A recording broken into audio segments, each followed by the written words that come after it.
Hey there guys, I'm John Campea. Thanks for visiting my movie vlog, and this is my review and breakdown of the brand new Incredibles 2 trailer. Now, of course, they gave us a little bit of an Incredibles 2 teaser a little while ago, and then at the Olympics, they gave us another little bit of a teaser. But now we've got this trailer out, and we're going to dive into it and talk about it. And of course, first Incredibles came out 14 years ago. Why they took this long to bring it to us, I'm not really sure, but I'm just glad it's here. So without any further ado, let's dive into this thing and start breaking this trailer down. Behold the Underminer! All right, so right away, we get the Underminer. Of course, that's where the first Incredibles film left off, with the Underminer coming out of the ground and the Incredibles family, the Parr family, about to go and do battle with him.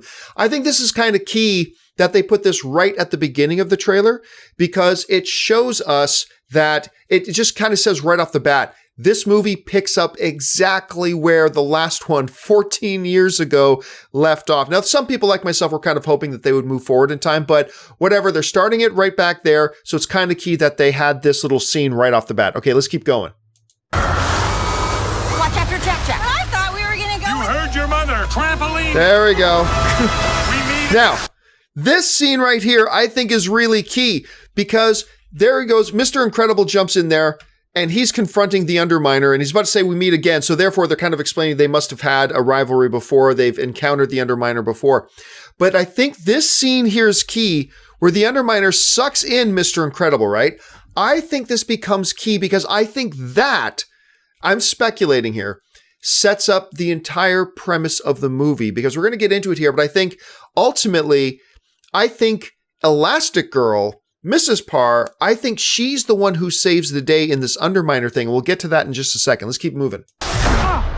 Superheroes are illegal. We want to fight bad guys. It defines who I am. We're not saying. Okay, I love that. It defines who I am. I love that. Now, I think Violet, they got the same girl to come back to do the voice as Violet, but they got a new child actor to come in and do the voice of Dash. I guess the kid who played Dash 14 years ago just doesn't sound anything the same anymore. So they went out and got a new kid to play Dash, and I love that line. It defines who I am. I dig it.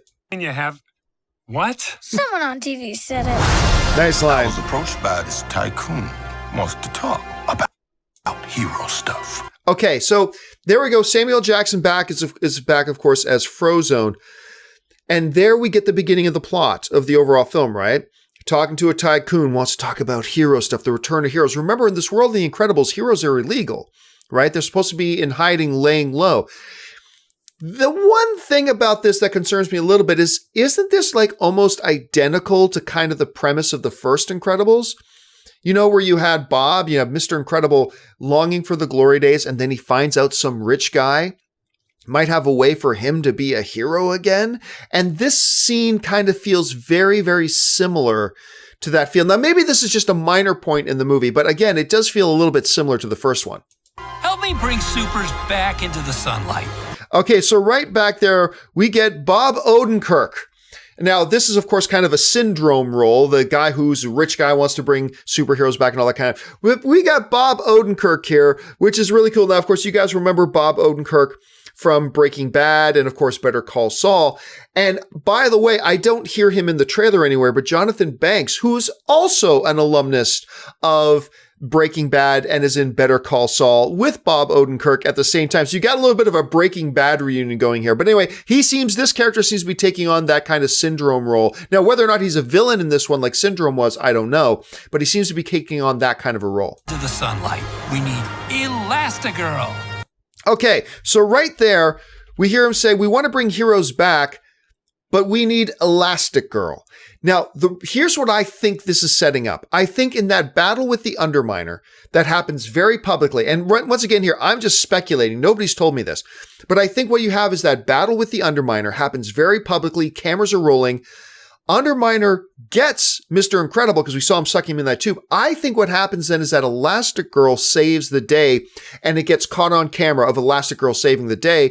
So this Bob Odenkirk character says, hey, the way we can win back over public opinion and get superheroes reinstated into the public is by Elastigirl becoming the face of the movement.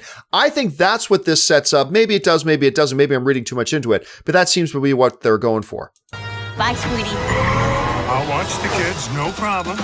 Okay, and right there's the next setup for what the basic premise of the film is. Elastigirl, I think this is going to be the chunk of the movie, is out doing her superhero thing, and Bob, his new role is not being Mr. Incredible, it's staying home and trying to raise the kids who also just happen to have superpowers. That's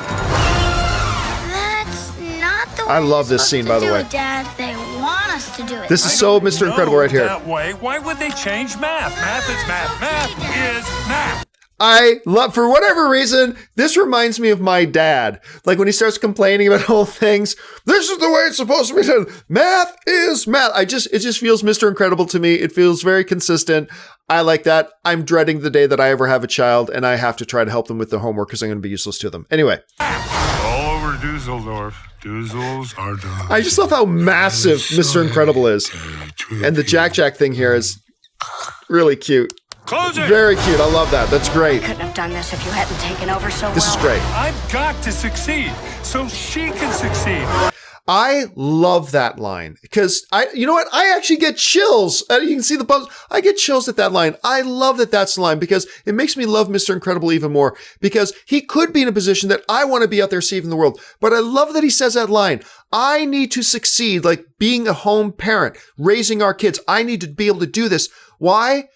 So she can succeed. I love that. It says so much about the relationship between them as a couple. I adore it. I adore that so much. Of course, we're seeing Miss Incredible. This is why I think the heroics at the Underminer went public because we're seeing a bunch of kids now who have never seen Elastigirl. They're cheering on Elastigirl. So, I mean, obviously public perception, the trailer showing us starts to change. We can succeed. I get it, Bob.